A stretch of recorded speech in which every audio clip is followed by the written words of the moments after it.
Nigerians are going through a lot already, and then if we add a nationwide strike to it, definitely will cause a lot of pain added to the one, or added to the one that we're going through already.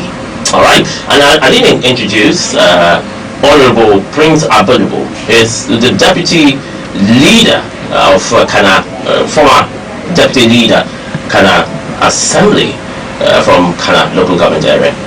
Honorable, you're welcome. PLC and TUC. I mean, have we had enough? Is the government not being serious with the demands of NLC and then not minding what Nigerians will go through if the strike happens? Bishop, let me come to you quickly. Well, good morning, Cosby. This is a very important topic because it's going to affect the very fabrics of Nigerian and their welfare.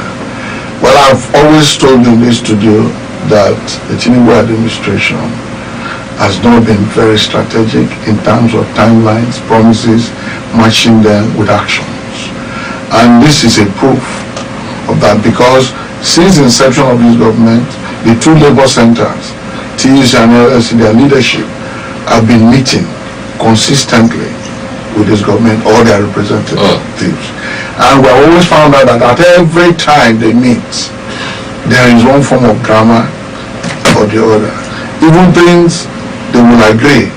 By the next meeting, you will see that there is no commitment to such things. And it kept going on and going on. Before the palliatives, in the first place, it was consultation. You move the price of fuel and other products. Initially, after the subsidy was removed, there was an adjustment in price. The labor centers were not carrying along. They were not saying, don't worry, there is no palliatives. The palliatives came. They were against you giving it to certain people to manage. They were compromised. Monies were given to state governors. Now 5 billion, but 2 have been released. Discriminatory bags of rice and all that. And again, the center, and some were loan component in this 5 billion somewhere. Friends, imaginable. Most of the workers cannot go to work regularly, even using all their income, not talking of feeding. So we just felt they had to drive home. And several, there was a warning strike. The warning strike TUC did not follow. They were still on the table, joining with the federal government. For TUC now to have joined, that they are going to go on strike, it means that every of the expectations have been jettisoned. And so they think that the strike as a pressure group is a necessity. Is a tool that will eventually make the government have to sit up and take them a lot seriously, as in having in mind assuaging the sufferings of the masses, of the large community of Nigerians who today cannot even talk again. I called us a kind of a conquered people. Can do that for us, and I think that's what the message they are sending. I'm going to quickly, before I come to Honorable Dari Kokigam, Honorable Prince Abednego, the Nigerian economy is not healthy enough to meet up to the demands of what demands of labor. I mean, if you outlist some of the labor demands, almost 200,000 naira minimum wage, and then some institutions should be upgraded, we might not have the wherewithal, I mean, financially, to do that now. Isn't labor being inconsiderate? Well, I don't consider labor being inconsiderate. The issue we have here is issue of governance. Like we said, when there are policies that leads a nation economy in the direction of progress, every other person, every other Nigerian will understand that this process is going to take us from this point to this point. Presently, there is no clear statement yet from this government. Is just keeping the ground running, but there's no clear statement from this government presently. Now, even when you talk about palliatives, they are not sustainable. They are not just sustainable. So that's not actually what Nigerians are yearning for. Sustainability of palliative. I mean, you need to get the palliative first. But the fact is this: there are those things that is required. If our refineries are working, we wouldn't need you to give us palliative. If we have electricity, we won't need to ask you for palliative. If we have a conducive environment where our businesses can strive, what do we need your palliatives for? So put these measures in place and forget about the palliatives. The palliatives, they are not necessary. Before you come up with the issue of removal of subsidy, fuel subsidy, there are indices, there are things you actually have to put in place. If all our refineries are not working, then how are you taking off this? Because it is the same thing. It has not brought any change. The Dangote refinery that came in place, it's not. You can see that nothing is happening. Also, Dangote refinery is a private entity. Yes, nothing is happening. It's a joint venture thing. It's not just like joint venture. Had they agreed? How much did you invest in that? What you call joint venture? It means that. Well, yes, it's a joint venture. What's the percentage of your inputs? It's business. Also, your percentage involvement doesn't actually count. But in business, there is supposed to be understanding that this is what is going to work at this point. Well, I'm not just driving at that. The point I'm looking at is, as Nigerians, I think everything we expect the government to do for us is to provide an enabling environment for things to strive. If these things are striving, we don't need the bags of rice because we won't afford the bags of rice. And so for you to have come up with a policy, you should know that this policy, as harsh as it might be, these are the measures that are temporal, and by this point we are coming out of this. But these things are not in place. What are in place is policies that are not properly checked, and you just throw it on the people, and the people keep suffering from one government to the other. There seems not to be a better way forward. And so to me, my only reservation about NLC and TUC and labor stuff is, when a discussion is not concrete at the initial at the point, why do you withdraw? Because if you discuss and that discussion is not yielding anything, so what's the essence of content? The thing is that if you are going on strike, go on strike, and until these things are met, at least some percentage of it are met. You don't come today, you do one strike, you go on the strike, you come back tomorrow, you do another strike, you go on the same issues they are demanding. So what is the essence of the discussion? What is the essence of the meeting they are holding? I have 2 yeses, yes, for just trying to go on from Honorable Prince Available and Bishop. And Dory, let me come to you as a Nigerian. This NLC strike is going to affect you and I mostly, because normally what it is, when you do something to me and I feel it, that's when my agitation will concern you. If for instance, I'm hungry, I'm your child, I go on hunger strike, you'll be worried, because if you lose that child, it will be painful to you. The NLC strike, if they go on strike, the poor masses will suffer the more. And it might not affect those in position of power. Is this advisable? I have 25 reasons to support the strike to go on. 25. Consider the suffering of the masses. 25. One, my wife is a civil servant in the federal government. She lives as Roman. She paid transport almost 2,000 to 7,000 and come back.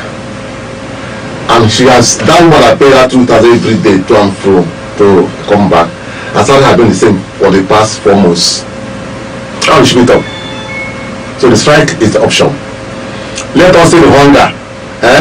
If you read Bible, when the 5 lepers were in the gate, if we stay here, we will kill us. We will die for hunger. Let us go there. If we die here, we will die. If Nigeria will stay on that strike and die, those that remains will continue Nigeria. Let's start and coming. It's fair. There's no one thing. Our expecting occupy Nigeria during Jonathan has come. I don't see the same time to occupy Nigeria.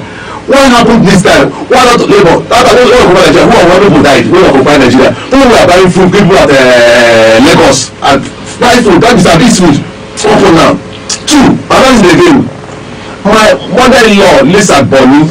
She's 81. My mother-in-law. Her name is Mrs. Juliet Warubo Alaputa. When they went for a tip to share, this is one woman went to where at 8 a.m. She was there till 5 p.m. The recent palliative. This one. That's why I said what's like. Okay. My mother-in-law, she's 81. Her name is Mrs. Juliet Alaputa. Warubo Alaputa. For Ward 6 in Bonakiyama. I don't know the reason why my mother. She went to share palliative by 8 a.m. 81. Okay. She was there between that 8 a.m. till 5 p.m. They told her she don't go for PDP. She didn't do anything. Well, so it should, according to... I'm in live stage of this morning. Her name is Mrs. Juliet. Can I call her to... I have her phone number. I'll give to you too. Please. I'll give to you. Ask her, Mrs. Juliet Warubo Alaputa. I don't know at the Akiyama village was his morning. She went there by 8 a.m. She was all over 81. Clearly told she wasn't a party member. I'm going to some people. That's not what we're discussing. I'm giving you light. That's why I was very excited to go on. Okay. I'm giving this a reason. That my mother at 81. They say validity to cushion the effect of she was there at 81. Well, that's what it's like. If that woman had not been, she died. So this president go and say it's my part. I'm a member of APC.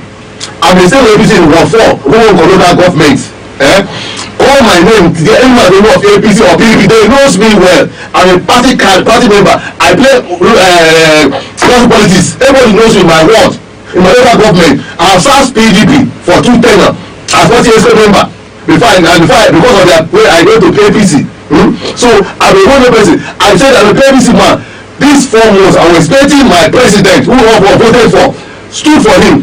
I told you that who will represent your party? The party. I told you 215 no 214. I was told at airport almost killed because of this party. I said that I said everything. I was almost told at airport. What was the reason later? Him, the president, Buhari, other the business of the we were told at airport because of this party. I was following this party from the first 2 parties. Party was wanting today. I told that the president is not doing enough. We don't know what the government has for the problem. I came on board. The kind of people that have not had party idea put over his body. As a leader of board, he put the people that have no party idea put over his body. That is why it has a problem. If not so, if this man has followed the party principle of what believe by now, for where the former president left, and he stepped up again. If you look very subsidy, why not that time? So I come and have a man to lose subsidy. Don't a template. What went to civil servant? What went to legislation as people say? Don't a template. You have no template. And Nigerians are suffering for the past 4 months. Do you know that it last time before I sleep over? You know that Nigerians go to school to remember, the school fee of the university has gone high. What if the problem was beyond what the surface of what we see? I mean, what we can sense and see. What if it was more of administrative that is beyond that's being, I mean, when corruption has festered something, it might take time to bury that corruption and let the system function. This was an election by February 22, March 2nd, when he was announced president. Okay. To May 28, taking 2 good moves. I had in mind to meet the subsidy. For my brother, and later we are all one being. It doesn't matter how we because some are from the other people saying from other people, you have in mind. Why not try with their team? You have this little team, put us on ground. Why are you blaming? It's not about them. You think 2 months is enough to conquer the issue of corruption and the issue of this is my turn. Very good. Is that saying it? 222. You have in mind it's your turn. Why not plan for it? It is your turn. All of our business is done. You have gone for the party, it is done. And as much as it is, as a guy politician like him, he was never served as governor for 8 years. He's done 2 more governor for 24 years. He has controlled Lagos State. What happened is not in plan. So I mean, people are working with him are not helping him. They should advise him to change the goalposts now, because if he takes out in December, oh my God, I'm saying I'm the last question is if this is taken in December, we buy rice for 100,000, let's go to 5,000. If we don't buy rice for about 50,000, 60,000, oh, Nigeria will suffer. Not labor again. NSAS will be smaller. But that's it, fresh. I'm not because look, Oh, No, but I bought rice. you didn't say that though. You are. It's something that you're insinuating. I'm not saying, I'm begging him, I'm begging the president, I'm not saying that, I'm begging say, there is a difference between I live. I have bought rice in a quarter bag for the past 3 months now. I buy 2 cups of 250 naira. If I don't have, at least it's small, I buy half bag, money to my children. But if I have not buy rice for half bag for 3 months, rice that is over 60,000 naira. Okay. How much do I buy rice again? All what I want in Nigeria, that to pay the for myself. Concluding on this, Bishop, I don't. When I stay and I analyze in my small cocoon, my small enclave, I think about the pros and the cons of an issue. When I saw this news yesterday, it broke out early yesterday that Labour was going on strike. I think mid yesterday, and then I was thinking about Nkechi who sells okra at Uzoba Market. The Mr. Smith, who is at my free market and selling akwoche, they will go to the bank. It's on TUC. They will go to the bank to get money to transact their business, and then that person will be locked in at home because they couldn't get money to do business. Some Nigerians might not get money to go buy foodstuff. If you stockpile, how many Nigerians have the savings to stockpile foodstuffs, and how long will it run? And I'm saying, can't we find another way around other than subjecting Nigerians into more hardship by going on strike? That's what I was to ask Joajero. I was to engage him on Monday. I called the people and I got to them. He agreed to talk to us via the telephone on Monday, but for some reason, it's at 8 o'clock when this program went on. He went into a serious meeting. I think the result of that meeting was what happened yesterday. Okay. But I was meaning to ask him, can't we engage differently so that Prince Available will not be affected, Cosby will not be affected, the little man doing his petty business will not be affected. Well, I want to answer this with the Bible. The Bible said the violent taketh his possession by force. The violent taketh his possession by force. I'm a clergy and we do not support controversy. We preach peace. That's the message of Christ. But you see, even Jesus himself, he got to a point, he entered into a temple because the wrong things were being done in the temple. He took a whip and had to sanitize the temple and restored it for the proper business. What happens is that, I've said it earlier, ordinarily if the negotiations, like one of our speakers here said, if negotiations prior to this time has shown some concrete headway concerning the commitment in terms of governance and implementation, I think it wouldn't have gotten to this point where the 2 trade centers have decided to go this way. Mind you, Nigerians even now, I want to correct one impression and I'll use the COVID to correct it. Nigerians even now have gotten used to providing things themselves in a very crisis-prone manner. I told you yesterday, I was talking with a dealer. He said now, even this morning, my friend who has a filling station, he said they leave product between 25 million and 28 million. Funny enough, when this product come, 2/3 of the users, which are we who are having using cars, nobody can buy a full tank of fuel anymore because of the cost. So they are even losing because they take loans and all that to buy. You see that the fuel will remain there. Somebody will just come and buy fuel of 2,000-3,000 in a jeep just to take it to the next place he is going. So in fact, some people just trek. So we are talking of big people. So you cannot find a man now coming to say, I will feed you and your family. In those days, what do you have? This has humbled all of us. Okay. As a result of this humility, I'm telling you, Cosby, and people are looking at the government. You know, everything is like being done by manipulation, politically, like that. Some are not politicians, but they're in the economy. Like I rightly said, the COVID will survive. It was a global thing. You were not traveling. In fact, it just came by emergency. There is no strike that will be worse than the COVID. Because in the strike, they can call on the strike. If government will realize themselves, even within 24 hours, and actually make commitment, the strike could be 1 week, it could be indefinite. But what we are talking, in terms of COVID, it went for how many months? People still survived, except those who are affected by COVID that died. Nobody died of hunger. So the point we are saying is that Nigerians are people, because we have bad governance embedded and having its roots in this country since this 1999 democracy started. You discover that people have learned how to survive outside, you know, looking at their government. If you look at government so selfish that whatever they do it to favor themselves. They who are insiders, even the insiders, they shall change themselves. So you cannot, the public cannot get any reliable information from a government policy to say come in, they are doing employment, they are doing this. It's within themselves.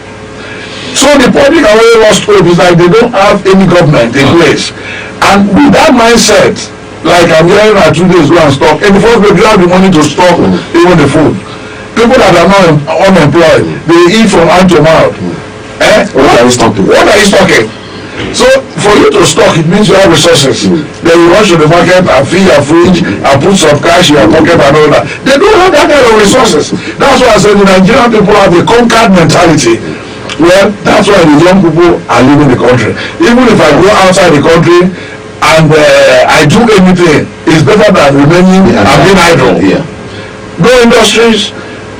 I keep telling people that in those days when we were working in AFCON and other places, the bagging section alone that take casual staffs, the boys in the casual staffs there were able to marry, build houses, you know, live a good life without being real stars of the company. Today now, most of those institutions are moribund. They sold it to themselves, they cannot manage it. More are not coming out.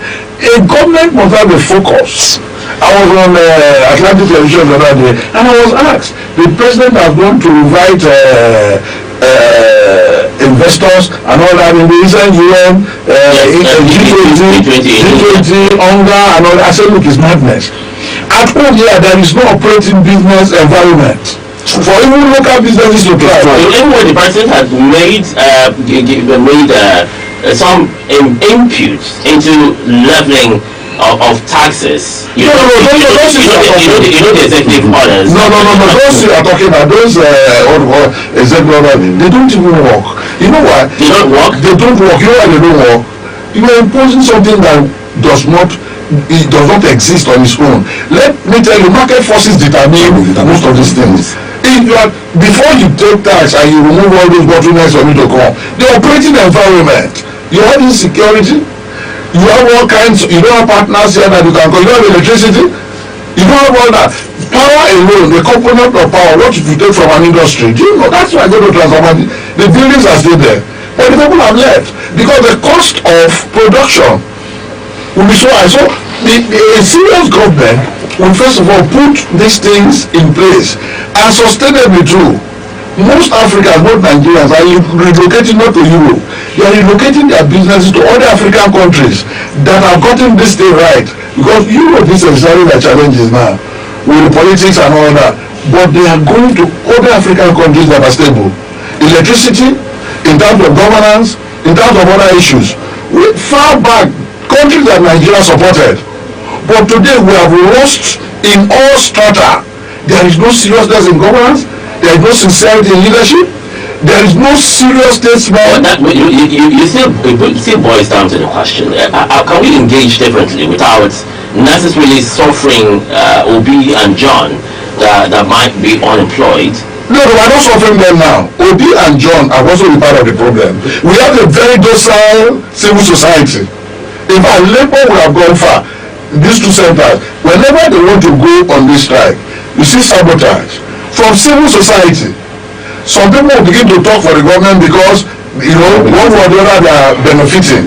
Nobody stands to talk that the common man's interest is not. Those neighbors, again, like we are talking now, if they have known that you are vociferous and you become their friend, perhaps when you come to radio, you will not talk the fact again. You begin to even talk their own side. And people have been paid to do all this narrative. But at the end of the day, these trade centers, other people call them, they went and listened to them. They were offering nothing. So I think that this is like the last bus stop, which will make all the necessary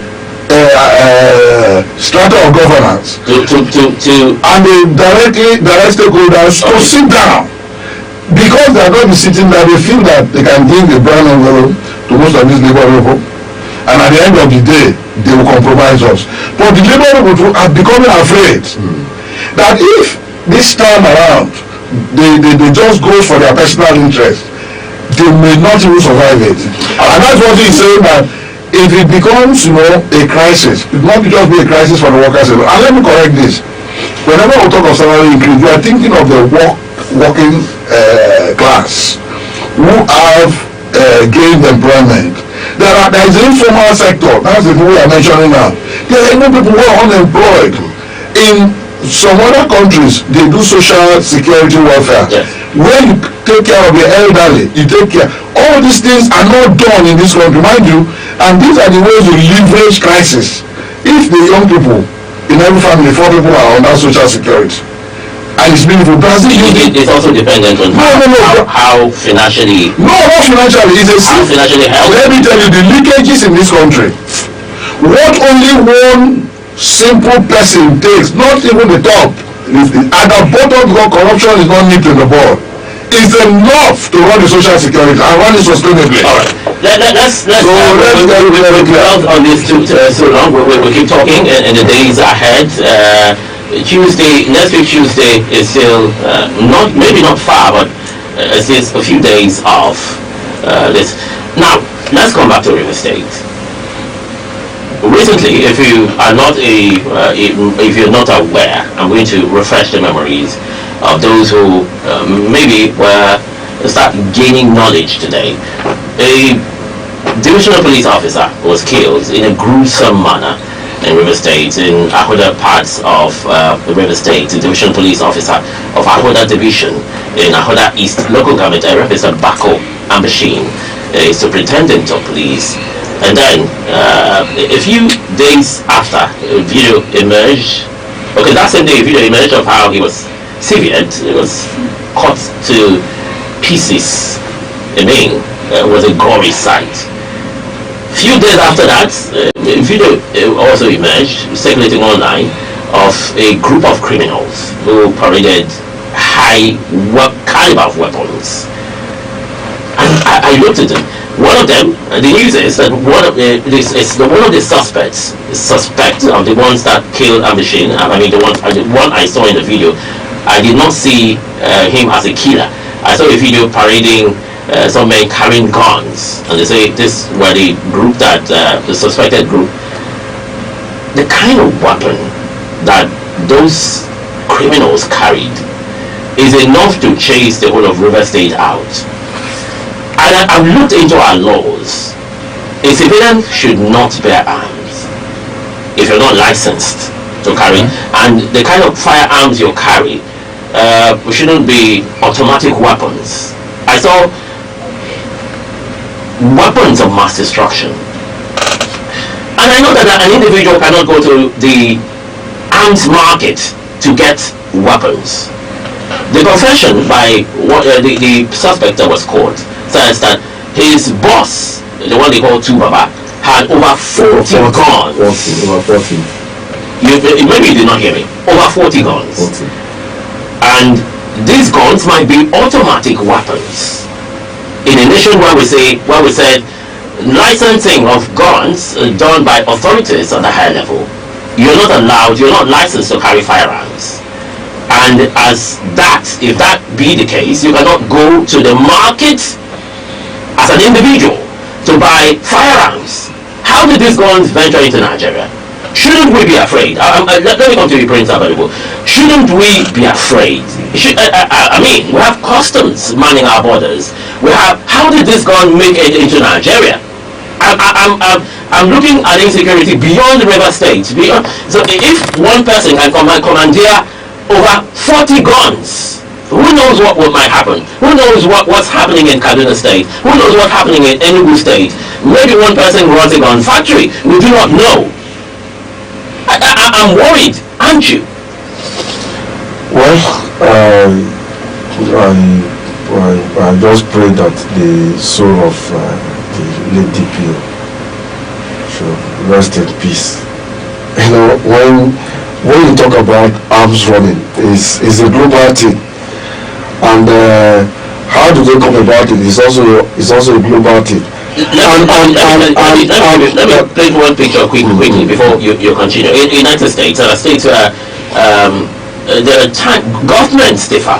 One government will say, okay, you can bear arms for self-defense, but you also have mechanism to checkmate how people use their firearms. Cosby, the fact is there. You have asked how do they come about these weapons? That's the question. How does it get from one point to the other? We have police mounting checkpoints on all our routes. There is no route in River State, or call it, there is no route that you pass and you're not meeting checkpoints. So what will happen? Is it monkey hand in the soup or soup in monkey's hand? Whichever one. Because when oil tips on one of your fingers, it gets to all. The issue with our security is our security personnel. Because one where these armors, where are they kept? Where do you keep them? How do you safeguard them? How do you bring them in? Maybe it is the birds that flies in the air that are moving these things from one point to the other. Maybe it's the birds, because that's the only thing that we cannot actually say that maybe if the bird is moving this on this roof and you decide not to give attention to it, it just goes. But that these things are being conveyed, whether through our waterways, we have security points there, whether through our roads, we have security points there. We have responsibilities where individuals sit on seat of authority and allocate security votes to themselves. The essence of having security vote is to check the security of and well-being of your people in a particular locality. Now, if within the other terrain where we have local government that are sitting on security votes, they are not checking the security within their locals. Is the security vote enough to are the locals what they take are the locals? It will. What we are talking about security vote is, it is to enable you run intelligence. It will enable you get information on what is happening in our villages. If you are not using them to do that, how do you ascertain that there is a group of people that is here? Perhaps maybe there are some kind of aid that the persons in authority are using to oppress the poor they are expected to protect. The poor they are expected to protect, they are also using this same gun to oppress them, because they wouldn't want any person's voice to be heard. When you say, look, you are a local government chairman, this is what you are supposed to do at this point, when you are no longer doing it, and the mass is still to say, no, chairman, why are you not doing this? They will send the police after you. If that happens, the chairman is not the highest authority. You can report the chairman to somebody. You can I don't even understand. There are occasions where they've been arrested and they're also released. There are occasions where these boys are being arrested. I think SP Bako served in Kalanogo, where I come from. There's a particular incident. If anyone invited the guest, I will mention the person that were involved. There was a particular incident where a boy was arrested, and two very prominent persons came to say that, please, these are my boys, please release them. What? Yes. And they were released. Listen to me. Let me finish the story. And what Bako displayed was to bring the criminal before them and shot him and shot the guy before them. And some of us went on air commending that effort, because the issue is sometimes the community leaders try as much as they can to report this boy or even make some arrest to the police. While you are returning from the police, the boy that was arrested is also returning alongside with you, and at that point that community is very unsafe for you to reside. And so the problem is it is our security personnel, because when you make arrest and they are being caught with arms, by the following day they are released. And that was why it is within the security cartel that decided to hand Bako in this manner. Because if not so, what has happened? A sitting GPU. But there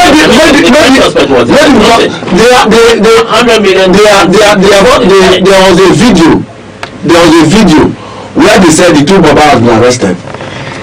And there's also a counter video. It was purported. It was. So what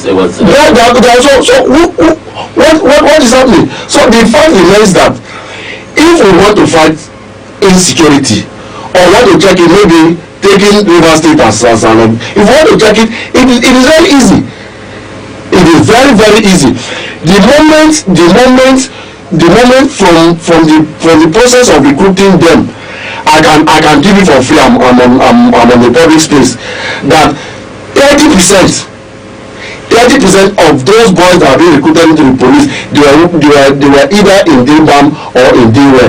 There was no time that they denounced, and there is no time. There is no measure to check them, because when you carry somebody that is already a criminal into an organized, a civilized force, and you expect him to protect you, how? What is going to do to protect you? What it does, I am coming down on how these things are, these weapons are being moved from one point to the other. When they have their colleagues that are in the police, they have their colleagues that are in the army. So with the uniform that is a conflict, it moves from one point to the other. And so until you check the process of bringing in these persons to the security personnel, when you check and ensure that they don't have any security breach, they don't have any security stain, that is the only way you can have it right. But when you just push them in and they are in, what they do, they stay inside and then aid what their friends are doing in the communities. All right. So if I'm to go with what the position of Prince and what the suspicions are. I mean, the police does not have one spiritual in Nigeria. Part of it, we believe the spiritual more.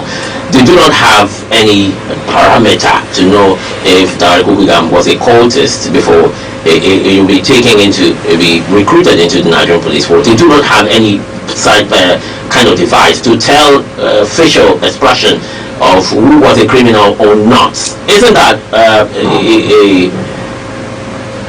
that one of the things that have held back the police from fishing out criminals in its ranks, Darek Ukugam?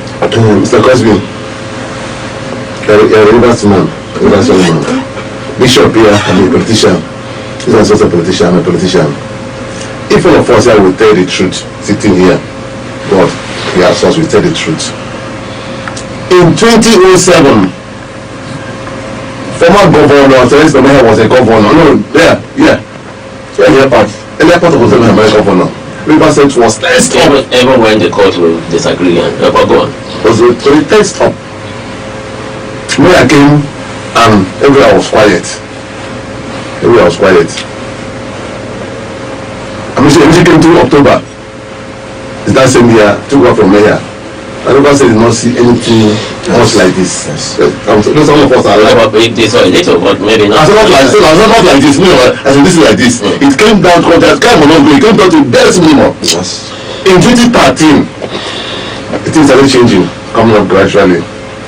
2014, it came up gradually. 2014, I told you the election. All of us will say the truth. All of us will say the truth here. Yes. River State were not there because they can leave. Everyone ran away.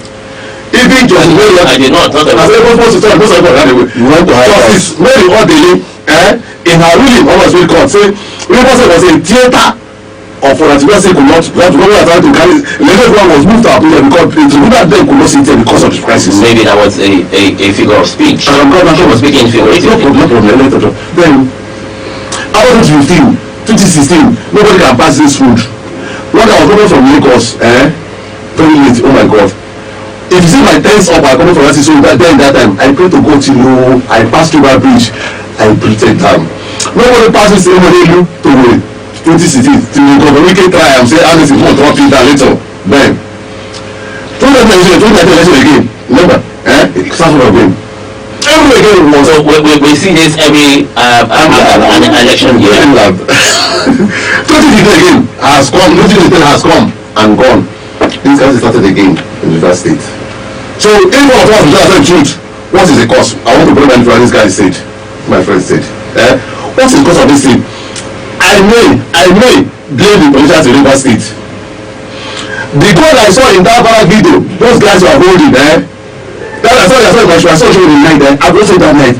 I said, if some people can hold such a gun in a state like this, which investor will invest in Rivers State if they see such a thing? Trust me, maybe you want to invest in Rivers State, you have 10, 20 billion to invest, and you are showing such a thing, you don't want to invest. No. Yesterday, when I do business, people are doing sort of glass, they used to pack carton and bottles to go and sell. They used to sell some points that used to go and sell. Well, you see, they bring trucks to look at it out of Rivers State to here, to get the cycle. So Rivers State has no recycling machine, and it's cancelled those things. Rivers State, like employing Rivers youth, what will it cost? Insecurity. I told you that those over 20,000 of big Rivers State every day with those what do you call them? Metals.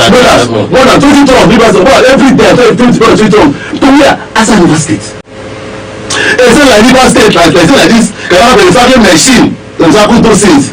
I was told it as almost after place, only go inside. That's one of the machines. I said, dear, because here. This guy was saying no. Why? You know why? I will not see such gun in boy's hand, for the investor who invests in Rivers State. Well, again, the OBE you mentioned is in Abia State, right? And we're seeing a resurgence of violence in southeastern part of Nigeria. It didn't stop investors from going there. That one is like this. That one is like have agitation. The investors they have agitation that passes. So that people are dying. People are dying. The end point of violence, the end point of crime, when people die, people should also run away. I feel that that point of violence of driving investors away is true, but it's not strong enough to why investment is not here in real estate. Number one of it is that thing. What was it? My father worked as somebody before he passed on in late 80s and 90s. Passed on. He was a big boy in Tasmania. He worked as somebody. Those days we trade from here to Tasmania. Something just to trek sometimes to Tasmania. See those big companies. Don't work there. As a young boy, I said I want to work in social company. You know the party. I want social company. But today now, hotels are taking that to Tasmania. Hotels. People are building hotels there. And I was saying, is it warehouse? Like go to Malakat by the left. Is it warehouses? The grass are growing everywhere. It's not like that. What's it cost? So what I want to beg Rivers State governor. Rivers State, I'm begging him, is my brother. I'm begging him. Let him put his arm on the ground. Don't take us to a good place. All right, it might not take us. Bishop, I'm going to give you just 2 minutes. I want to leverage. I want to stand on what Honorable Prince Honorable here said. It made mention of having criminals within the ranks, suspected criminals within the ranks. I mean, ex-cultists. Are they ex? He mentioned that these might be active court members recruited into the rank without the knowledge of the police. And I'm asking that wouldn't it be some form of solution when our royal highnesses, our paramount rulers, endorse, police, the hierarchy of police, the federal government should ask for recommendation from the Royal Highness, the chiefs of the community, before you are recruited into this force as a measure to stem criminals from infiltrating the ranks of our security operatives. Okay, well, I can say from knowledge, because I work closely with security agencies as a servant of God. I've served as the Secretary of Council at the beginning of this democracy. I've been in a lot of Security Council meetings with people at the level we served. I've served at the state. I was a special assistant and a very active one in the ministry, but very quiet. What happens is this is a pure failure of governance, because the two things we have in government process is one, to make sure the welfare of people are met, and to ensure security of the citizenry. So I don't even want to blame if the system has not collapsed, like he said, from the top, from the presidency. The president is the commander-in-chief. That's why he can remove or review of security agencies. 100 generals who were not due to be retired by the single fact of where he picked the people that he wanted to pick were all retired compulsorily. And do you know what it means? Frustrating 100 generals before their time for one person. Do you know the security implication? If those guys with their training, their level of training, decide to look the other way, so we don't look at the implication for political reasons, for even the political decisions that are taken, the economic decisions that are taken.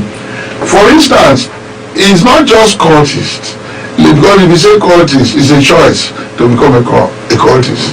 They are not the worst people. Armed robbers are there, kidnappers are there. There are people who you think are responsible, they look responsible, but they live by means of criminality amongst us. All of them can push anybody to the police force, because when recruitments are going on, at times they look for what you can pay. The process of recruitment, even in the civil service like that, people use it. We just saw recently the Ajuru and all that. People use it as a lifeline. So before you see a policeman, you have to be tall, you have to be huge, you have to be also fit, you have to all those things. But as of today, you are looking for a job. Somebody somewhere says you're interested, go and pick form. Go to here. So I mean, anybody can take advantage. And you can find any kind of person meeting that criteria to go into the force, which is not due diligence. But what I think is most important, whenever somebody becomes in any command structure, I have a daughter. We don't mention it, but because they don't say she's in the system, security system, they go abroad, they go everywhere. She's born again. She does her job. She knows how to fire. But she will even tell you that you don't tell anybody the kind of job I do. Are you getting me? You see, that's the 2-1 masters. You don't put anybody in security system like he talks about intelligence. How can we be having this level of these things that are happening? There's the intelligence units. They all know. We have military intelligence, we have naval intelligence, we have the DSS, we have intelligence. They are so much. And all these things we talk on public radio, they know it better than we do. They know all the cultures. Let me tell you what will shock you. And that's why I think that, well, I'm saying it also out of knowledge. Recently I discovered that these people they call generals, who are either cultists or renowned militants and agitators, whichever beautiful name they call themselves. Do you know they sit at Security Council meetings in the local government with the DPOs, yes, with the chairman in council, the detail funds? Really? What I'm going to tell you that is why when this particular DPO was killed, instead of getting the chairman to be suspended, it was a traditional ruler. It's like a chief security officer there who should be reporting. If the traditional ruler is actively involved in... No. Even before it got actively involved, no, let's not go in there. Actively involved means you're investigated. It's not immediately the crime happened. But you know the governor is the chief security officer of the state. No, you don't understand what I'm saying. With intelligence and reports. No, for God's sake, this thing. If he has that intelligence, then he takes the blame, because those kind of people, that's what he's saying, they should not be allowed to remain in the community. If you have intelligence, maybe politically they are valuable to you. You use them around when you want to campaign and all that. And there's a relationship where they will always be the next elections. You properly suppose make them to even be important that they sit with those that can arrest them and they change numbers. What powers? Do you know what I mean? So what we are talking about, the management of our security architecture has made it possible for criminality to thrive. In the north, let's not just talk about in the north. Do you know that's what the president went to this time he was talking. I mean, that the old what we call the old mineral, solid mineral resources we have. Do you know that part of it, the terrorism we have in Nigeria now is to make sure that nobody gets to that place for them to be mining. The foreigners, the Chinese people, everybody come to mine, and the governors there are billionaires without talking of oil, and they don't account for anything to the state. All right. Ours here is the one that should, everybody should partake in. Time to open up the phone 90907-084-9073. We've eaten up a lot of time. 0702-500-2007 are the numbers to call this morning. Hello, good morning. What's your name? Where are you calling from? Hello, what's your name? Alright, so 0907-084-9073. Hello, good morning. Hello, good morning. What's your name? Where are you calling from? What's happening to the phone lines? Hello, good morning. Yeah, good morning. Chris, go on, quickly. Yeah, I greet everybody. I greet my guests. Let me tell you.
This is ATN Global News.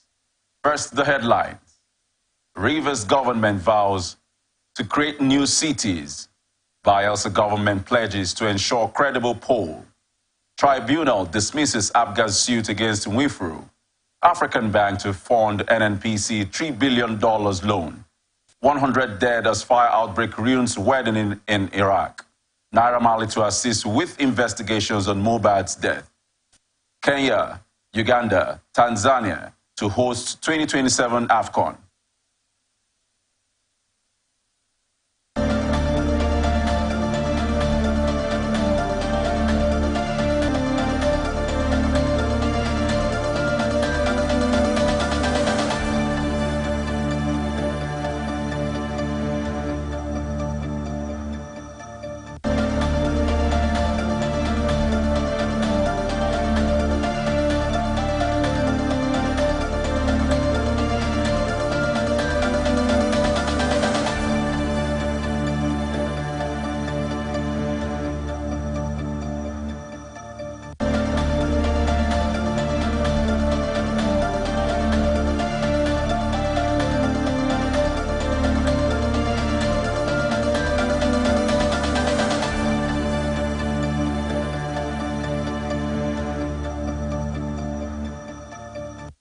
And now the rest of our stories. Rivers State Governor Sir Simnilai Fubara has vowed to end the one-day city status of the state, saying more cities would be created to attract more investments. Fubara said this during an inspection visit to the Greater Port Harcourt City Development Authority office and project sites in Ikwere local government area of the state on Wednesday. He stated that his administration is determined to do more by adding to what it has inherited from the agency in order to establish more cities in the state. The governor noted that despite the challenges plaguing the agency, if its development ideals are aligned with those of the state government, mutually with the required synergy provided, there will be a remarkable difference in what will be achieved within his tenure. He therefore charged the agency to be self-sustaining as outlined by the establishment law to attract investors. In his address, the sole administrator of the GPHCDA, Desmond Akawor, informed that since its establishment in 2009 by the Greater Port Harcourt Law, the agency has been slowed down in its mandate of creating more cities because of its operational structure and the nature of the public-private partnership adopted. Bayelsa State government has restated its commitment towards peaceful, free and fair elections, saying it is working closely with relevant authorities and institutions to protect the credibility of the November 11 governorship poll in the state.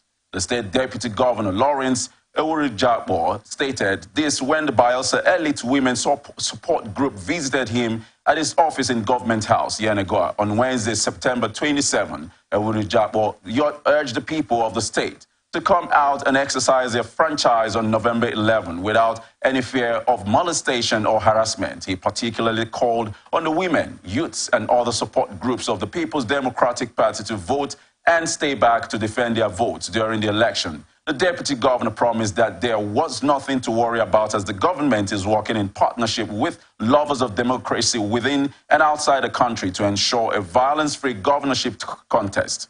Speaking on the prospects of the PDP, he said the party would coast to victory because of the impressive performance of its standard bearer, Governor Doyle Diri, stressing that no right-thinking Bayelsans would ever vote for a candidate that recklessly betrayed their trust in the past. Earlier in their separate remarks, leaders of the Bayelsa Elite Women Support Group, Ebikabuere Pela and Ashanti Bekwari, expressed delight at the level of performance of the administration under Senator Doyle Diri.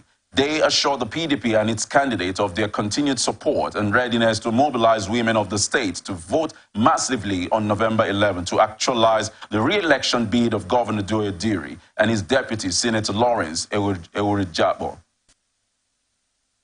Meanwhile, All Progressives Congress in Bayelsa has told Governor Doyle Diri to prepare his handover note.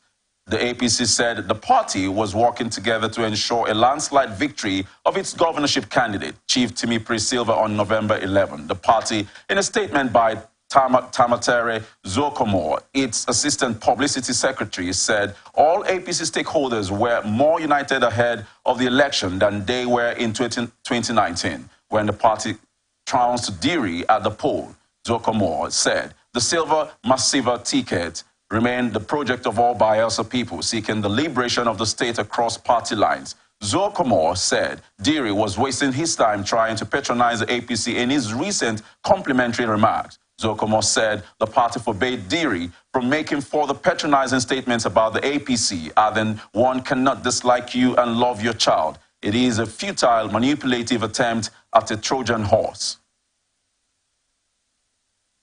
Governor Sheriff Oborevwori of Delta State has emphasized the need for Nigerians to avoid all divisive inclinations, advising Muslims to pray for the country's peace, unity, and growth. The governor, in a statement by his chief press secretary, Sir Festus Ahon, congratulated Muslims on the celebration of Eid al-Maulud, urging them and other religious groups to start regular prayers for the necessary changes to make Nigeria a better place. He called on Muslims to follow the exemplary leadership and teachings of the Holy Prophet Muhammad by promoting peaceful coexistence among Nigerians. He noted that the commemoration of the Holy Prophet's birth should reaffirm the importance of unity in the face of diversity. The governor believes that this celebration would benefit and enhance the greatness of Nigeria and cheer up every home in Delta, Nigeria, and around the world.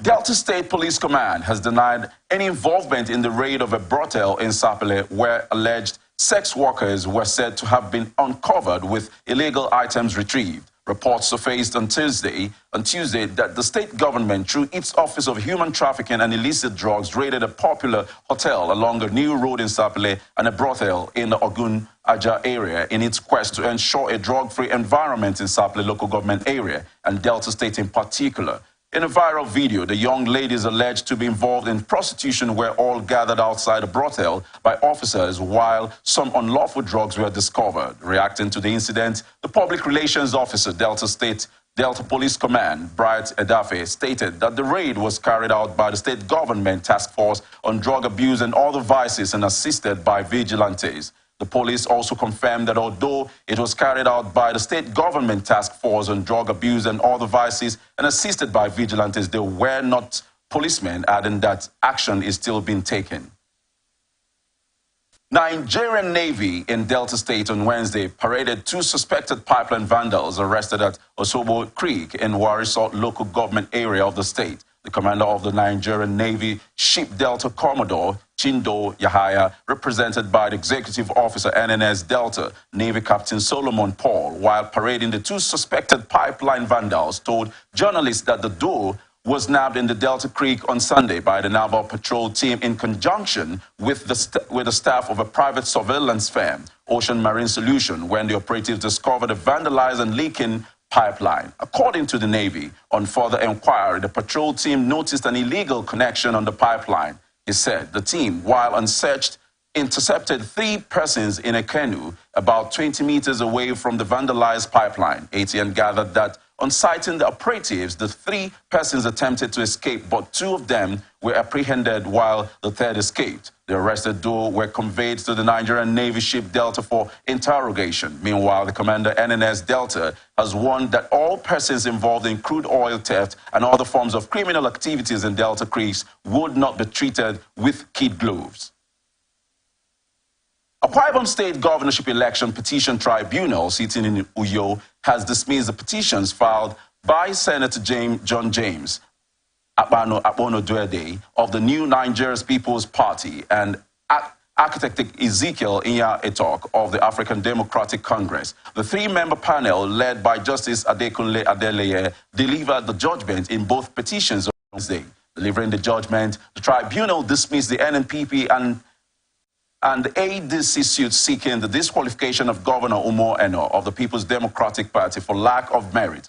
Abono Duede of the NNPP had in his arguments claimed that Governor Umo Eno was a convict by the Wuse Magistrate Court, Abuja, thereby robbing him of the qualification to have contested the March 18, 2023 governorship election. He had therefore prayed the tribunal to order that the election be cancelled and a fresh one conducted within 90 days. Similarly, Nya Etok had sought the disqualification of Governor Umo Eno, alleging that he was convicted by a magistrate court in Abuja and that having been convicted, all votes accrued to him during the March 18 elections ought to be nullified. But delivering judgment on the matter, the Justice Adekunle Adeleye panel held that the same magistrate court presided by Emeka Iyama delivered a judgment nullifying its earlier conviction of Pastor Umo Eno, and that once a judgment is nullified, it ceases to exist. The tribunal also held that Inya Etok was not able to establish one polling unit in which there was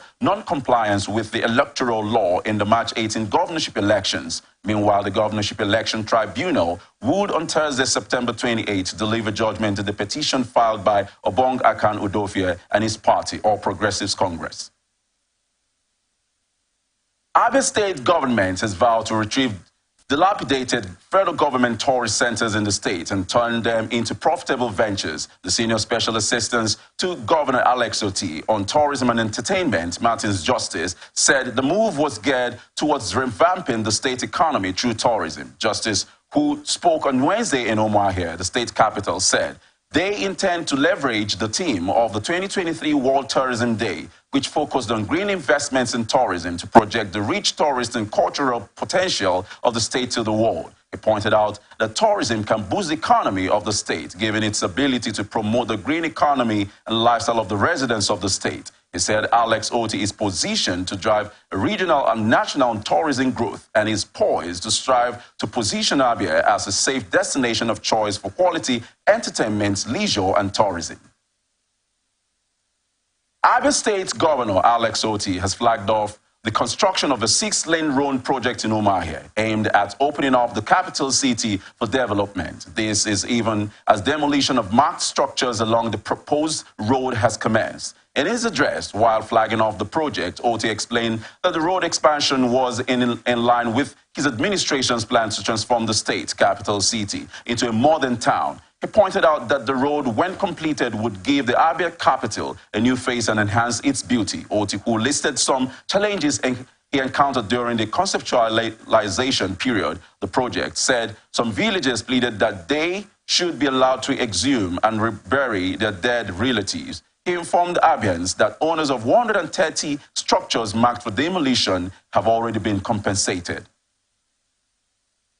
Nigerian Air Force fighter jets under the air component of Operation Udoka 2 has destroyed the armories and hideouts of the indigenous people of Biafra combatants in Imo and Anambra states. According to a statement on Wednesday by the NAF spokesperson, Air Commodore Edward Gapwet, the air operations were executed following an intelligence report that the fighters had concluded plans to unleash mayhem on the residents and other states in the region. He said the fighter jets conducted several airstrikes on the IPOP fighters' enclaves in Mother Valley, Osumuhu in Newi South local government area of Anambra State and at Ako Ihube in Okigwe local government area of Imo State. He said some of the bombed locations were considered to be the armories. He also explained that airstrikes destroyed IPOP fighters' camps where they were built to hold their meeting in Imo.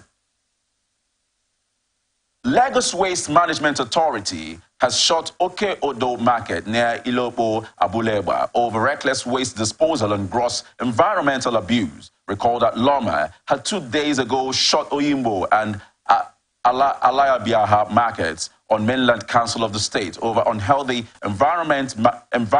Managing Director of Loma, Dr. Muyiwa Badeshin, who announced this on Wednesday, said the move became necessary to make them comply with environmental laws and regulations and to warn the 14 markets around the state to do the needful or risk a closure.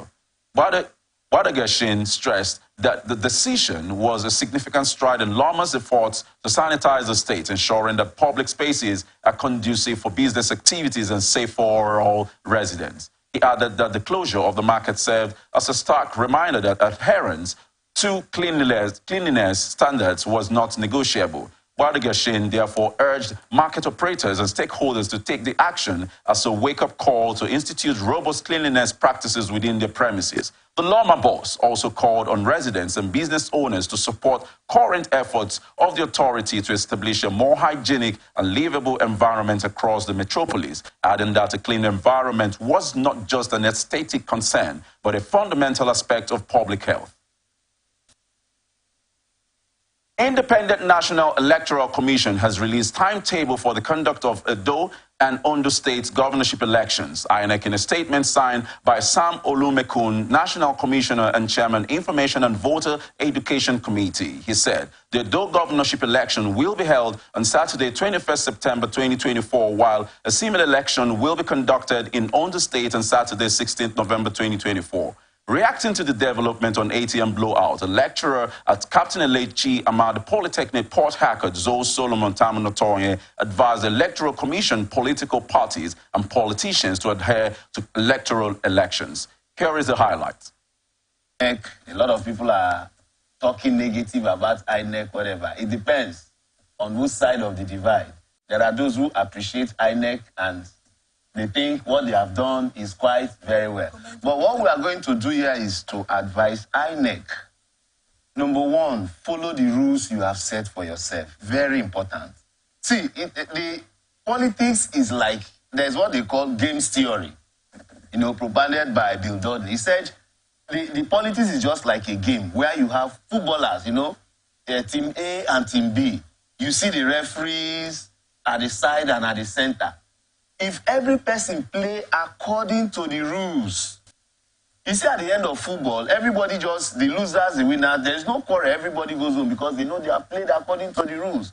So INEC as an umpire should play according to the rules. Follow the rules. So urged INEC to redeem its image and integrity by conducting an election that will be a reflection of the people's will. There is an update. About the outcome of the last election may be discouraged. But those who feel happy, those who won elections, and they will be enthused, they will come out and they will vote. So it depends on which side of the divide you have. But going forward as a nation, INEC and politicians should create an atmosphere to build trust and confidence in the system. Don't come out with an election result or outcome that frustrates a reasonable number of the country. That is not good for our democratic process. The Ebonyi State Election Governorship Election Petition Tribunal has dismissed a petition by the All Progressives Grand Alliance and its governorship candidate, Professor Bernard Odo, challenging the election of Francis Nwifuru as the governor of the state. The Independent National Electoral Commission had declared Nwifuru of the All Progressives Congress as the winner of the March 2023 governorship election in the state. Displeased, Odo approached the court to overturn the Ebonyi governor's election on the grounds of non-qualification. Odo had argued through his lawyer, Jibrin Okutepa San, that Nwifuru, who was until and after the election a member of the Ebonyi State House of Assembly and also occupied the office of the Speaker of the House under the platform of People's Democratic Party, was not qualified to contest the election to the seat of governor of Ebonyi State. Consequently, Abga and Odo urged the tribunal to nullify Mr. Nwifuru's victory on account of his non-qualification for the election. However, delivering judgment on the petition, the three-member panel headed by Justice Leko Ogunmoye held that the petitioners lacked the locus standi to institute the action because the issue was an internal affair of the APC. Governor Hyacinth Alia of Benue State says the state was not a dumping ground for criminals. He urged abductors of his Commissioner for Information, Culture and Tourism to immediately release him. Alia said this while addressing his supporters at the IBB Square in Makadi to celebrate his victory at the State Governorship Election Petition Tribunal on Saturday. He said those who kidnapped the commissioner had few hours to release him unhurt, adding that the state was not a dumping ground for criminals. The governor said lines must be drawn between the good and bad in the society, saying that homegrown terrorists and bandits have no place in the state. He commended the family of the abducted commissioner for their patience and assured that security agencies would leave no stone unturned to ensure that he was released unhurt. Reacting to the development on ATM blowouts, public affairs analyst Stanley Mboy blamed bad governance for the rise in incessant kidnapping. He urged the government to put in place necessary developmental structures that would curtail the menace. Here is an update. The kidnapping issue in Nigeria is a business. And why I use the word a business is that people do this to earn a living because of the bad governance, the bad government. And if you check the memory or the history of why that man was kidnapped, there is no offense. He didn't commit any offense. So I see it as a business. And so what we need to do is that government need to put the necessary infrastructure, the necessary development in place. Because most of these people are doing this thing. They are doing this thing to earn their living. They look at it as a job. When we eat, we have money. And when we have money, we survive. So government should be able to enforce proper measures to tactically stop this kidnapping business. I use the word business because it is what is trending now, particularly in the north, even in the south and the other part of the nations. So it is a business, and government should be able to put things in order to stop this menace.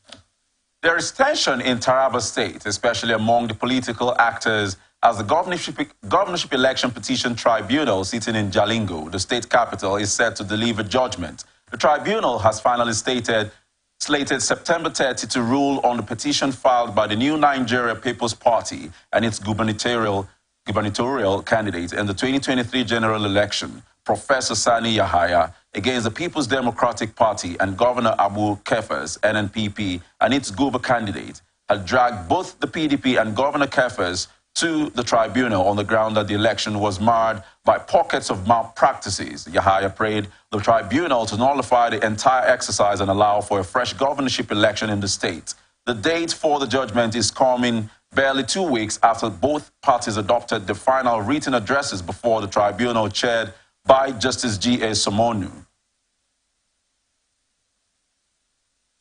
Plateau State Police Command has stated that the command is still investigating the alleged suspected killings of the Ado of Panyam District, Mango, local government area, Adamu Gabdo, as the report received by the police was that a missing person, and the fact that has not changed at the time of this report. The command stated this in a statement issued in Jos on Wednesday by its spokesman, Alfred Alabo. The command said it recognizes the need to establish the truth, but it must be done through proper investigation, therefore describing as disheartening that such hasty conclusions have been drawn without waiting for the facts of the matter to be established. It warned that it is essential to approach such sensitive issues with caution and ensure that justice is served based on verified information. The Commissioner of Police, CP Okoro Alawari, has therefore directed the Deputy Commissioner of Police in charge of the state CID to immediately take over the case and ensure discreet investigation. The CP assures people of Plateau State that the command will continue to work tirelessly to ensure that total peace is restored back to the state.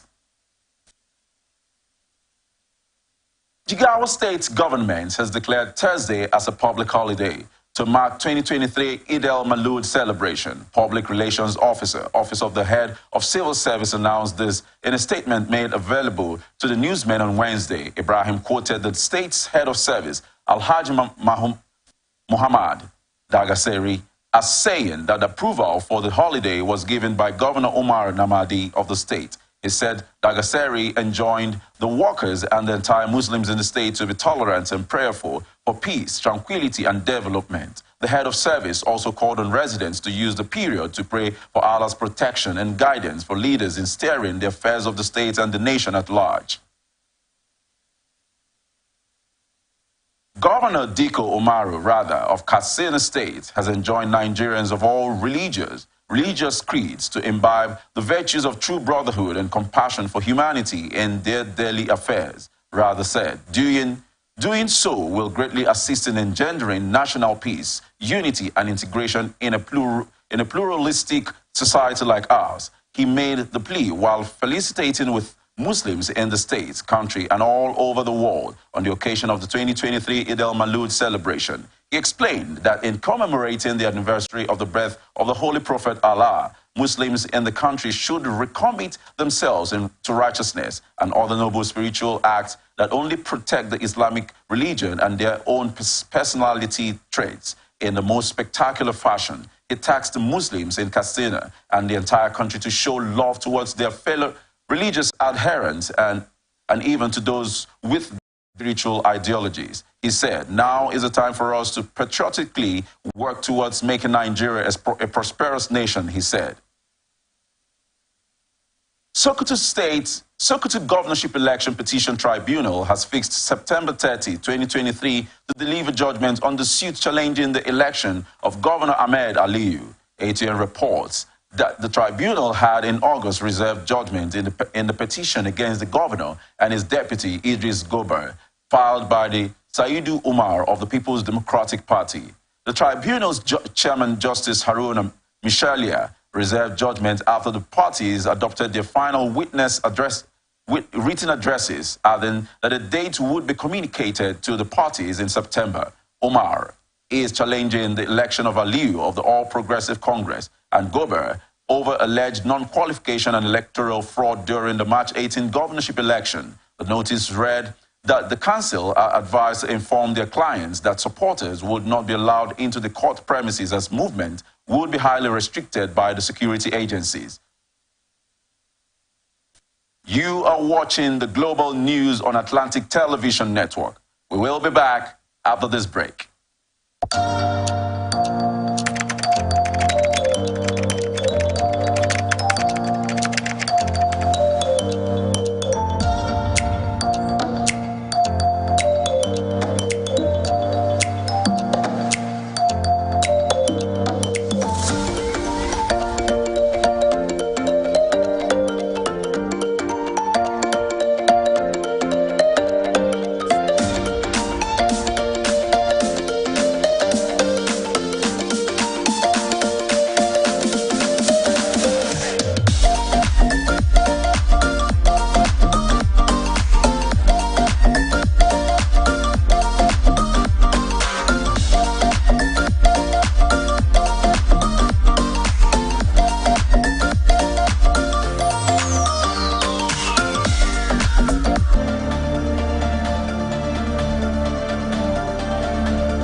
Welcome back.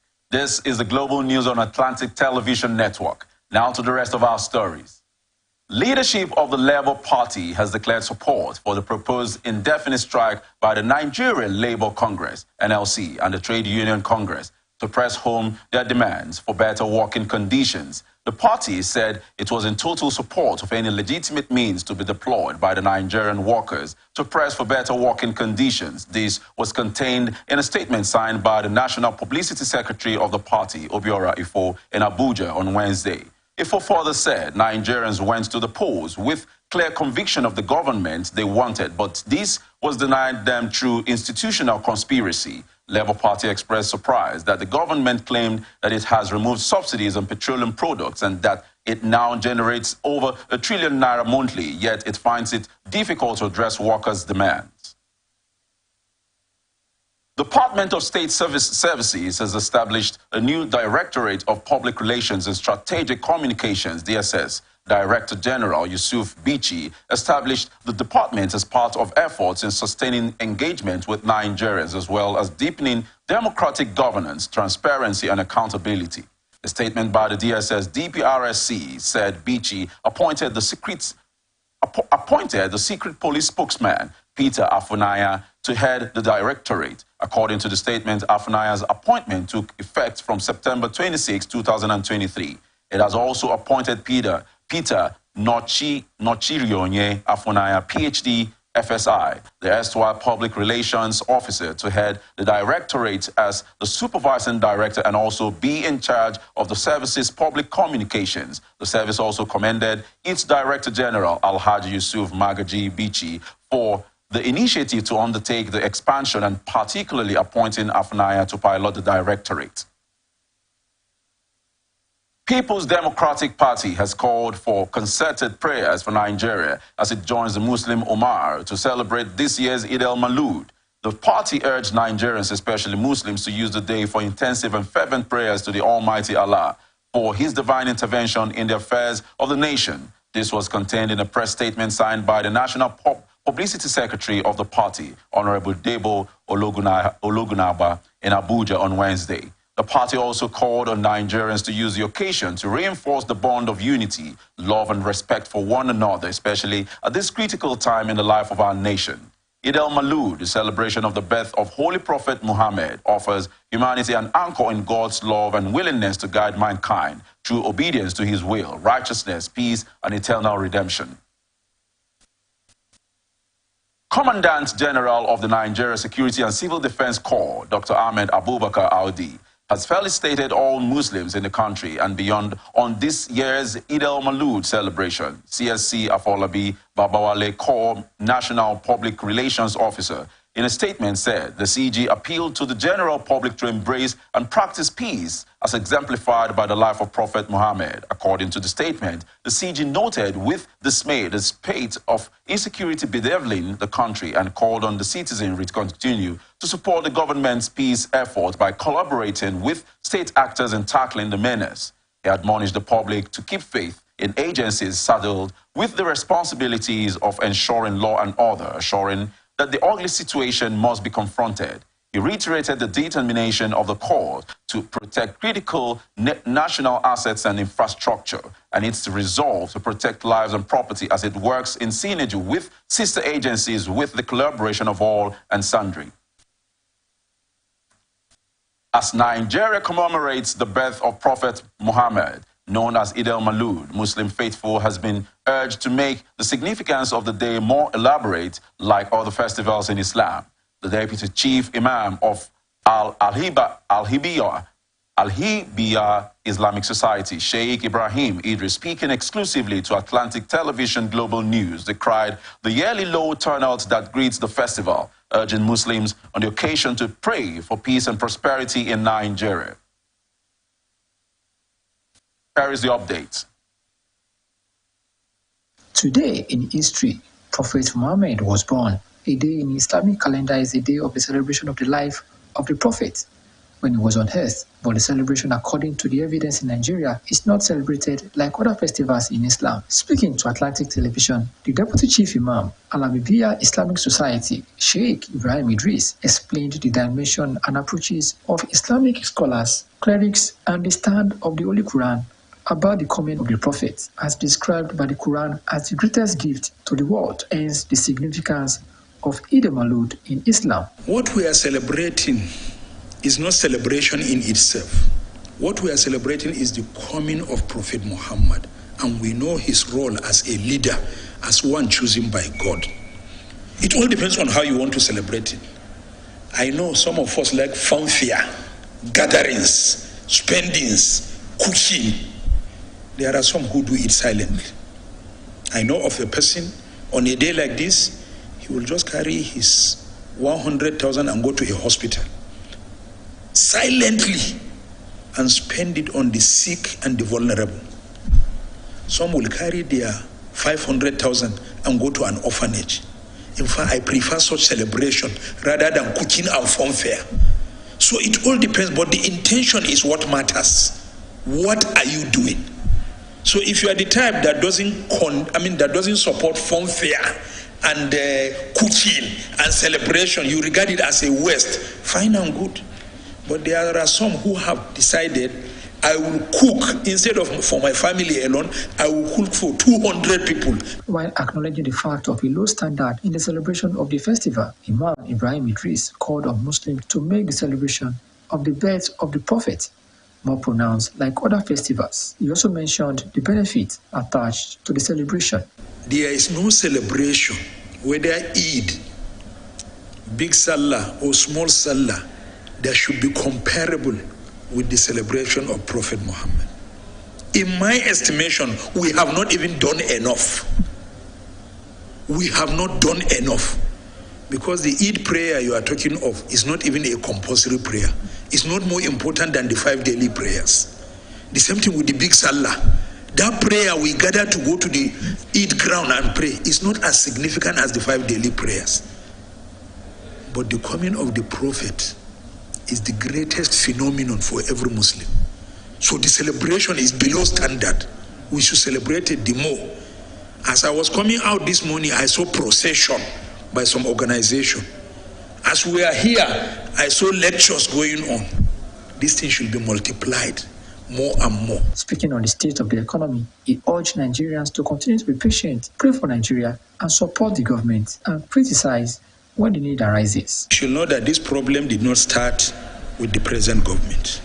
It was an accumulated problems upon problems, economic woes, debts upon debts that have been accumulating, and then this situation found itself. So anybody who is pointing, accusing fingers to the present government is not fair to this government. Don't abuse time, don't abuse the leaders of the time. Instead, we should be patient with the government. At least the president has spoken. He has promised, although we have been receiving promises in the past and failures. But at a particular time, we should rely more on God and pray for the leaders. May God make them succeed. The celebration of the birth of Prophet Muhammad is worth celebrating, but the most important aspect of the celebration is for Nigerians, particularly Muslims, to emulate the good deeds of the Prophet, for Nigeria to have a better society. From the National Mosque, Abuja, Rotimi Adewuyi, ATN News. President Bola Ahmed Tinubu has implored heads of national drug law enforcement agencies in Africa to renew the fight against substance abuse and illicit drug trafficking in their respective countries. Specifically, the Nigerian leader warned vehemently that the African continent would remain in chains till it breaks free from the shackles of the criminal enterprises of drug barons and syndicates of illicit drugs. President Tinubu sounded the warning in Abuja when he declared open the 31st meeting of the heads of national drug law enforcement agencies, Africa, at the Abuja Continental Hotel. He observed that Africa was at the mercy of a threat that knows neither race nor geography, neither gender nor social class. He, however, enjoined the heads of drug law enforcement agencies to consider the conference in Abuja as a ray of hope and a catalyst for positive change across the continent. Reacting to the development on ATM blowout, public affairs analyst Stanley Mboy urged the government to address the issue of drug abuse in the country. Stanley, here is the update. I think there are laws and policies that has to do with these drugs. Drugs are not harmful. But when it is abused, it destroys the mind. And when the mind is destroyed, it leads to illicit actions, more vices and the rest of them. Now, government facing the reality of addressing the issue of drugs, they say charity begins at home. If some of them or some of us some of these government officers are involved in this patronage of this drug business, and first of all, they have to stop. They have to tell themselves the truth. And then, in case their children are also involved, they have to put a stop on that. That's why I say charity begins at home. So there must be addressing the issue. There must be a need to addressing the issue of drugs from the mind, from the inside. Stanley Mboy also called for stiff control and regulation of drug use in the country as it is a scourge within the society. Here is the update. Let's look at this. Where are these things coming from? Now, if you look at the streets in Nigeria now, there are these small sachets they say everywhere now. Yep. Yesterday I was coming back from service. You see a man that had an accident. They hit each other because the other one was under the influence of drugs. So we must ban this one they say in sachet because that's the one that really increased the habit of addiction. This small they say 20 naira is the dangerous one. When they graduate from 20 naira, they will go to 100. From 100, they will go to 1,000. Before you know, they have entered the higher level of drugs. So we must start it from home. Ban every source of drugs, nicotine, flower by any means. We have to ban it and implement it. And if there is any defaulter, let them not be compromised. No matter who you are, either you're in government or you're a child of the governor, let them not be compromised. But I doubt whether the nation we have will be able to face the reality of fighting drugs. Committee of Vice Chancellors led by the Vice Chancellor, University of Benin, Professor Lilian Salami, has presented a report on the challenges encountered by universities in the country to the Minister of Education, Professor Taher Maman. A statement issued by the committee on Wednesday in Abuja and signed by the Secretary of the committee, Professor Yakubu Ochefu, said the delegation during the presentation had the opportunity to discuss several critical challenges faced by public and private universities in the country. The meeting, which was held at the Federal Ministry of Education Secretariat in Abuja, was attended by the State Minister of Education, Dr. Yusuf Sununu, and the Permanent Secretary, David Adejo. In her speech, she highlighted funding, recruitment of staff, universities' autonomy, and aspects of university laws that conflict with other laws and unending industrial disputes with university-based unions as some key challenges faced by universities. In the midst of the most severe diphtheria outbreak in recent global history, UNICEF is sounding the alarm about the urgent need for widespread vaccination. Data released by UNICEF indicated that the diphtheria outbreak in Nigeria has so far resulted in over 11,500 suspected cases, more than 7,000 confirmed cases, and 453 deaths, of which are mostly children. In a statement, the UNICEF representative, Dr. Ronak Khan, noted that most of the reported cases are children aged between 4 to 15 years who have not received a single dose of the vital vaccine, laying bare the urgency of the vaccination situation in the country. UNICEF also said it is providing urgent support to the Nigerian government in its efforts to combat the outbreak, and the support includes the procurement of vaccines to support the response. The children's charity said it has deployed 9.3 million doses of diphtheria vaccines to affected states including Kano, Bauchi, Borno, Yobe, Katsina, Kaduna, and Jigawa. It explained that another 4 million doses of vaccines have been procured and will be handed over to the government in the coming weeks.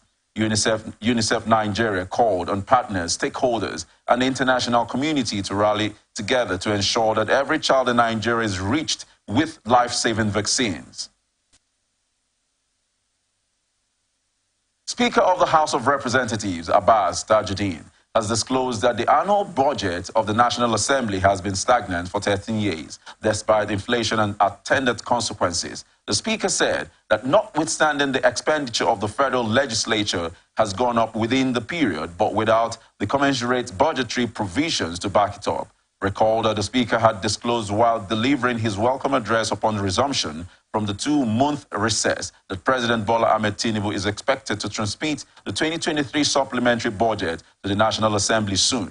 The proposed supplementary budget is expected to encompass an increment in salaries and allowances for public servants aimed at cushioning the effects of the fuel subsidy removal. Speaking during a courtesy visit by a delegation from the African Business Roundtable in Abuja on Wednesday, the Speaker said the budget has been stagnant for 13 years, but the expenditure has gone up within the period. He said the friendship committees need the support from outside to function efficiently, noting that the House would support any cost that would lead to enhanced relationships with other parliaments. Speaker of the House of Representatives, Honorable Abbas Tajuddin, has restated the commitment of the 10th House of Representatives to addressing the socio-economic challenges facing Nigerians, emphasizing that it is a priority of the 10th House of Representatives. Speaker Abbas, in his address to welcome members back from a 2-month annual recess, expressed concerns over the hardships occasioned by economic instability in the country. According to him, Nigeria is challenged on several economic fronts: cost of living crisis occasioned by high cost of energy, cost of food, skyrocketing daily, lack of livable wages, negative effects of the unpredictable fluctuating foreign exchange rates, and a host of other issues. Honorable Abbas Tajuddin, who noted that the executive arm of the government is engaging the citizens in trying to work out strategies to tackle the hardship in the country. The Speaker says legislative actions must therefore be dictated by a clear, robust vision aimed at supporting the executive in restoring the citizens on the path of prosperity. He further stated that the 10th House would maintain the tradition established by the 9th House in terms of speedy consideration of appropriation bills, which returned the country to a January-December budget cycle, as well as submission of reports by some ad hoc committees. Here is the update. I'm aware that most of the ad hoc committees are yet to conclude their reports. In this light and development, I wish to direct that all ad hoc committees should conclude their assignments and submit their reports on or before 3rd of October 2023. Accordingly, all ad hoc committees shall cease to exist on October 3rd, 2023. However, in an event that any ad hoc committee is unable to conclude its assignment on this date, such charge shall be yielded to the relevant standing committees of the House. My dear colleagues, permit me to express my displeasure at the failure of some state caucuses to send their nominations for membership of the standing committees. This is in spite of all pleas made to us before our recess and assurances received from the state caucuses. As a result, therefore, we are yet to fully populate the standing committees of the House. Consequently, the House leadership has resolved to make such nominations for states who fail to do so by Thursday, 28 September. Honorable Abbas Tajuddin, Speaker, House of Representatives, the Speaker, while appealing to the organized labor not to embark on a nationwide strike, assured that the House must put in extra work hours to ensure that the budget is passed in good time to enable its implementation from the first day of 2024. The organized labor, it appears, would embark on a nationwide strike by this midnight, following the expiration of the 21 days ultimatum issued to government. As the people's representatives, we feel and equally share in the pains of our people at these very difficult times.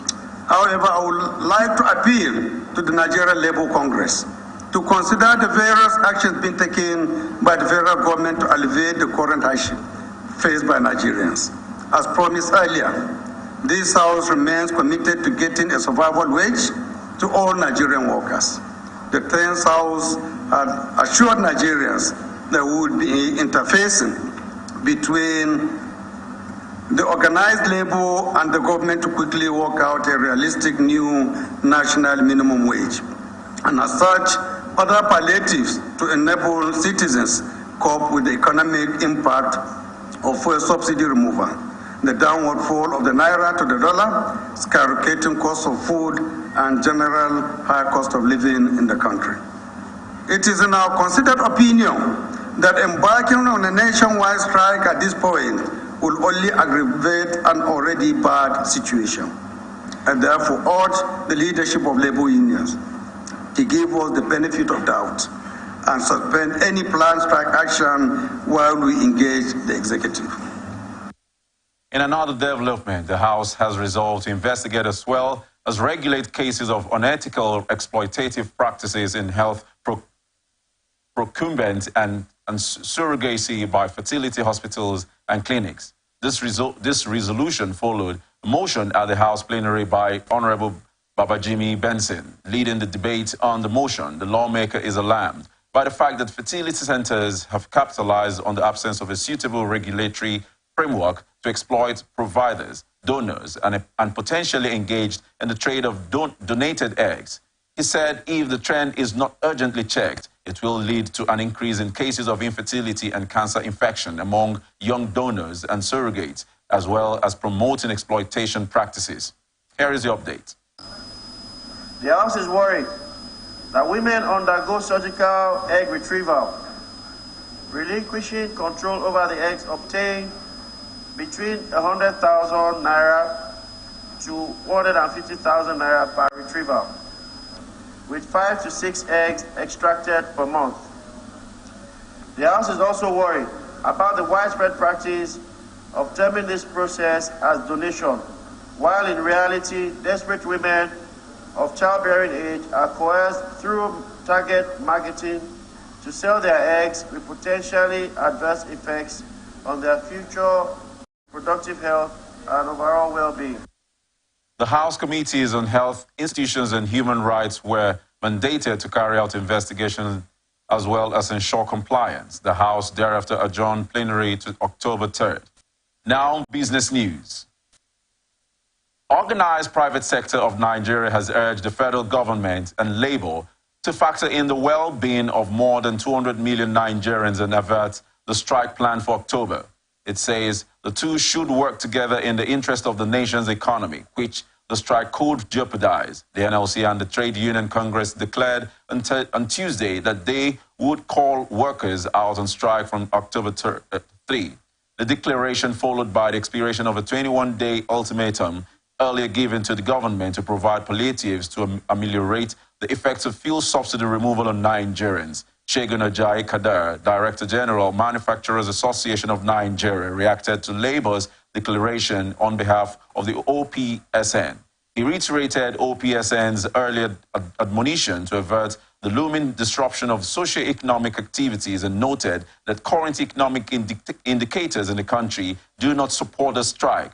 He appealed that adequate consideration be given to the grim state of the economy and the possible unintended consequences of social unrest that might result from the strike. He also advised manufacturers to be circumspect in their business operations as the association continued to intervene in last-minute attempts to avert the strike. African Export-Import Bank is planning to use oil traders to fund a $3 billion loan to the Nigerian National Petroleum Company Limited, which is aimed at stabilizing the naira. According to Reuters sources, Afrexim Bank recently made contact with traders to gauge their interest in lending their support to the oil-backed loan to Nigeria's National Oil Company, NNPC Limited.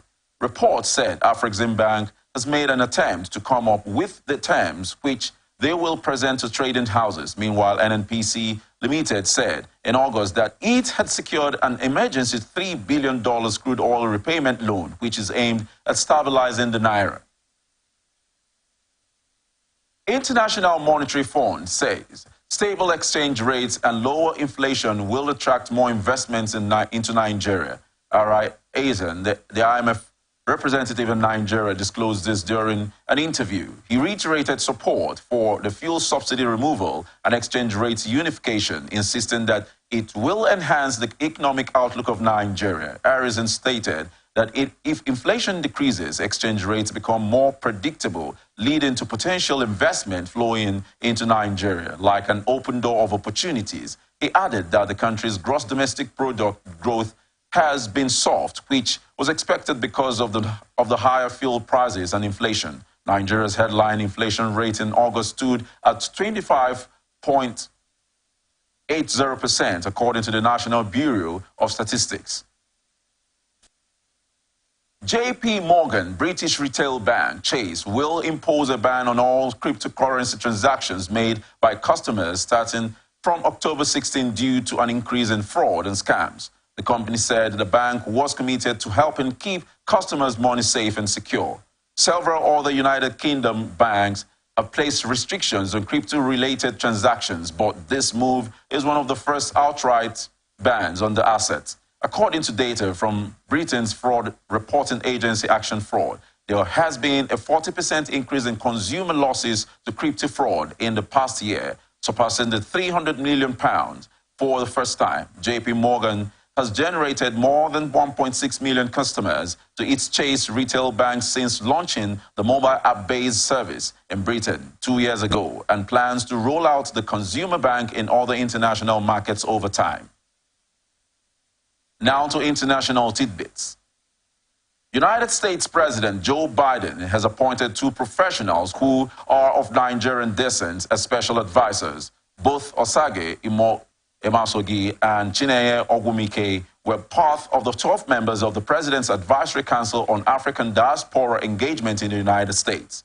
The appointment was contained in a statement released by the State House on Wednesday. The members include Sylvester Scott Beeman, who will chair the council, Mimi E. Alemayehu, Rosalind Brewer, Viola Davis, Helen D. Gale, Patrick Hubert Gaspard, C.D. Glenn, Osage Emasogi, Almaz Nagash, Chineye Joy Ogumike, Ham K. Serun Jogi, and Kevin Young. The members of the council will serve for the 2023 to 2025 term. According to the statement, the establishment of the council was aimed at enhancing dialogue between United States officials and the African diaspora.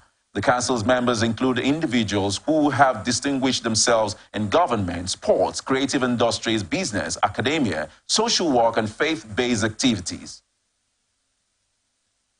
An Indian great-grandmother, aged 92, has learned to read and write after going to school for the first time and inspiring others to join her.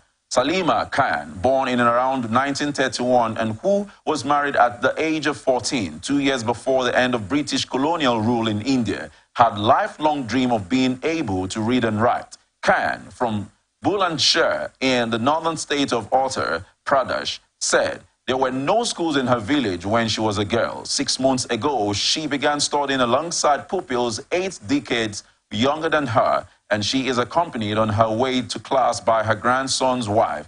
Her story emerged after a video of her counting from 1 to 100 went viral on social media. India's literacy rate is around 73%, according to the 2011 census. Guinness World Records leads the late Kimani Niganga Maruge from Kenya as the oldest person to complete primary school, having enrolled in 2004 when he was aged 84. A former Mau Mau guerrilla fighter against British colonial forces, Marug started school wanting to count money and read the Bible and was later appointed senior head boy. At least 100 people were killed when a fire ripped through a crowded Iraqi wedding hall on Wednesday, pointing to indoor fireworks as the likely cause for the blaze that sparked a panic stampede for the exits. More than 150 people were injured by the flames. The choking smoke or in the crush to flee the reception hall, which was reduced to charred debris and piles of twisted furniture under a partially collapsed ceiling. Martin Idris, who was working in the kitchen when the fire broke out Tuesday evening in the venue in the mainly Christian northern town of Karakosh, said flames were devouring the whole hall and also saw the charred bodies of 3 children when he went back. Civil defense authorities said the hull had been fitted with prefabricated panels that were highly flammable and contravened safety standards. According to the statement, the danger was compounded by the release of toxic gases linked to the combustion of the panels, which contained plastics. North Korea has decided to expel U.S. soldier Travis King, who was detained after crossing the border from the south in July. King ran across the border on July 18 after joining a sightseeing tour of the demilitarized zone between the two Koreas. Last month, Pyongyang confirmed it was holding the U.S. soldier, saying King had defected to North Korea to escape mistreatment and racial discrimination in the U.S. Army. But after completing its investigation, Pyongyang has decided to expel Travis King, a soldier of the U.S. Army, who illegally intruded into the territory of the DPRK under the law of the Republic, the Korean Central News Agency said Wednesday, using the North's formal name. It did not give any details about where or when King would be released. King's border crossing came with relations between the two Koreas at one of their lowest points ever, with diplomacy stalled and North Korean leader Kim Jong-un calling for increased weapons development, including tactical nuclear warheads. Seoul and Washington have ramped up defense cooperation in response, staging joint military exercises with advanced stealth jets and U.S. strategic assets. And now, entertainment news. 27 September every year is set aside by the United Nations to commemorate World Tourism Day.